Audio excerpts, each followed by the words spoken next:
बिस्मिल्लाहिर्रहमानिर्रहीम सर, दो बातें आज करना चाहूँगा, सिर्फ 5 मिनट से ज़्यादा नहीं लूँगा सर आपके। Thank you very much. Sir, पहला पॉइंट ये है कि अभी चीफ जस्टिस साहब ने अभी एक इत्तलात के मुताबिक उन्होंने रेंजर्स तलब की हैं सुप्रीम कोर्ट के बाहर, और वाटर कैनन और शायद बाहर बाकी मामलात भी हैं कि शायद किसी तौर पे कोई लोग सुप्रीम कोर्ट पे हमला ना कर दें। मैं जनाब की पीछे लेके जाना चाहता हूँ सर। आज से 26 साल पहले 28 नवंबर 1997 को यहीं करीब सर पंजाब हाउस पे 1000 के करीब कुछ कारकुनान इकट्ठे हुए, नाश्ता कराया गया, खाना खिलाया गया सर। मेन्यू में निहारी भी थी, सीरी पावे भी थे, लस्सी भी पिलाई गई सर। और उन 1000 कारकुनों को 1 घंटे बाद आपके साथ इसी सुप्रीम कोर्ट में इसी गेट के ऊपर चढ़ा के सर अंदर भेज दिया गया। और उस वक्त भी इस्लामाबाद की बहादुर पुलिस, जिसको तमगा इम्तियाज से नवाजा गया, जिसकी 26 साल में आज तक बहादुरी की कोई मिसाल नहीं मिलती, उसी तरह बहादुरी से डंडे उठा के साइड पे खड़े हो गए कि चढ़ जाओ जजों के ऊपर। और जब वो लोग अंदर गए थे सर, तो हुक्म ये था कि अगर चीफ जस्टिस मिल जाए मरहूम तुम्हें, तो उसको नंगा करके मारना है। नंगा करने की मिसाल तो इनकी सर पिछता हयात से शुरू आती है, एक शौक है इनको। चीफ जस्टिस साहब दौड़ के पीछे टी रूम में जाके दौड़ गए और यह हुक्म दिया गया कि जहां पे जिधर मिले इसको लंबा लेटा देना है। वक्त चला गया सर। आज 26 साल बाद वक्त दोबारा आ गया है सर। आज फिर एक चीफ जस्टिस बैठा है।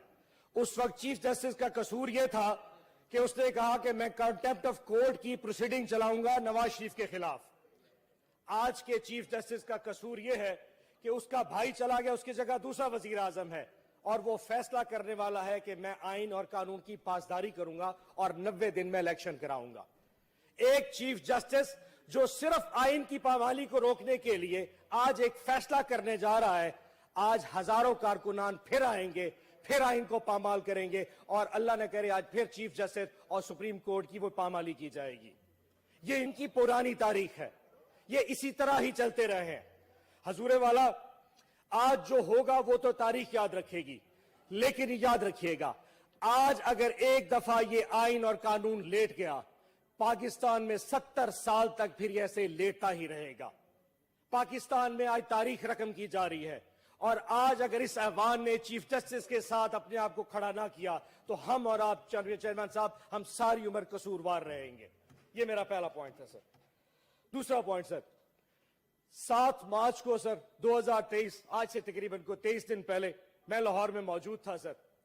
जमान पार्क के बाहर अचानक कहीं से इस्लामाबाद पुलिस का एक एसपी और उसकी तमाम फोर्सेस में पूछे पंजाब पुलिस पीछे साथ आई सर। शेलिंग स्टार्ट की गई, शेलिंग की गई, पत्थर मारे गए, वाटर कैनन से पानी फेंका गया। शाम को इत्तला मिली सर, एक बच्चा शहीद हो गया। पहले उसकी शहादत को दिखाया गया कि इमरान खान साहब ने उसको कत्ल कर दिया। 302 का पर्चा इमरान खान साहब पे दर्ज कर दिया गया। अचानक अकल के नाखून आए तो 302 खत्म करके फिर अचानक उन पे एक्सीडेंट का पर्चा किया गया, और चंद 3-4 लोगों को जिन्होंने उसकी लाश को सड़क से उठा के अस्पताल पहुंचाया था, उस पे FIR दर्ज करके एक्सीडेंट करा के 94 के उसके ऊपर कार्रवाई मुकम्मल कर दी गई। आज इस बात को 24 दिन हो चुके हैं सर। 24 दिन के बाद आज तक जिले शाह के बाप को या इस पूरी कौम को यह पता नहीं कि जिले शाह का कातिल कौन था। हजूरे वाला, याद रखिएगा, एक तो वो बच्चा स्पेशल चाइल्ड और दूसरा सैयद था। अगर आज भी इस हुकूमत ने उसके कातलों को बेनकाब ना किया, क्योंकि हमें तो पता है किसने उसको कत्ल किया था, अगर आज भी उसको बेनकाब ना किया हजूरे वाला, ये अवान और इस अवान में बैठे तमाम लोग उसके खून के चीटे हमारे दामन पे रहेंगे। ये हो नहीं सकता कि एक ना हक को कत्ल किया जाए और 24 दिन तक इस ऐवान में भी खामोशी से बैठे रहे और उसके कातिल की अभी तक किसी ने बताया ना हो। वो शख्स 15 साल से इन सड़कों पे नारे मारता रहा, नया पाकिस्तान बनेगा, और 7 मार्च को किसी ने कत्ल किया, शहीद किया, और आज तक किसी ने नहीं बताया कि उसको शहीद करने वाले कौन था। एक एक्सीडेंट का पर्चा करने से हम लोग छूट नहीं सकते। 14 मार्च की शाम को सर मैं अपना टाइम पूरा लूंगा। 14 मार्च की शाम को मैं जमान पार्क मौजूद था। फिर 4-5 हजार पंजाब पुलिस के दस्ते आए, खान साहब के घर पे हमला किया, हजारों वहां पे शेलिंग की गई, उनके प्लाट में, उनके घर में وہاں پہ وہ شیل گرے ان کے کمرے کے باہر، ہم خود اٹھا اٹھا کے باہر پھینکتے رہ گئے. کوئی تقریباً 7,000 کے قریب شیل مارے گئے. کاش اتنے شیل کشمیر میں مارے ہوتے تو شاید کشمیر آزاد ہو چکا ہوتا. زمان پارک میں ایک بہت بڑا دہشت گرد تھا جس کو گرفتار کرنے آئے، لیکن اتنے بڑے مرد مومن مرد حق ہے پھر بھی گرفتار نہیں کر سکے، کیونکہ وہاں پہ 100 میرے جیسے چاہنے والے کھڑے تھے. ابھی بھی جان ابھی خوش نہیں ہوئے سر. اس کے 3 دن کے بعد وہ شخص پیشی کے لیے اسلام آباد آیا. وہ شخص پیشی کے لیے جب اسلام آباد آیا تو اس کے گھر کے اوپر چڑھائی کی جہاں پہ ایک نہتی عورت گھر پہ اکیلی تھی. اس کے نوکروں کو مارا گیا، اس کے خانساموں کو اٹھایا گیا اور گھر پہ ایسی بربریت اور دہشت گردی کی جس کی مثال نہیں ملتی. چیئرمین صاحب یہ بتا دوں، اگر زمان پارک کا گیٹ گر سکتا ہے، اگر زمان پارک کی دیوار گر سکتی ہے تو بلاول ہاؤس کی دیوار بھی گرے گی، تو جاتی عمرہ کی دیواریں بھی گریں گی. اگر ہماری مائیں بہنیں محفوظ نہیں تو کسی کی نہیں رہیں گی. ایسا نہیں ہو سکتا کہ آپ اس طرح بربریت کرتے رہے. ایک ایسا شخص جس پہ 140 کے قریب پرچے ہیں، سارا دن صبح سے لے کے شام تک ہم ضمانتوں کے لیے رلتے ہیں، آپ ہمارے گھر پہ چڑھائی. ایسا نہیں ہو سکتا. سر آخر میں صرف ایک چیز بتا دوں، آپ نے حسان نیازی کو اٹھا لیا، آپ نے اظہر مشوانی کو اٹھا لیا. لاہور میں پرچہ ہوتا ہے، پشاور پرچہ ہوتا ہے، کوئٹہ ہوتا ہے، کراچی ہوتا ہے.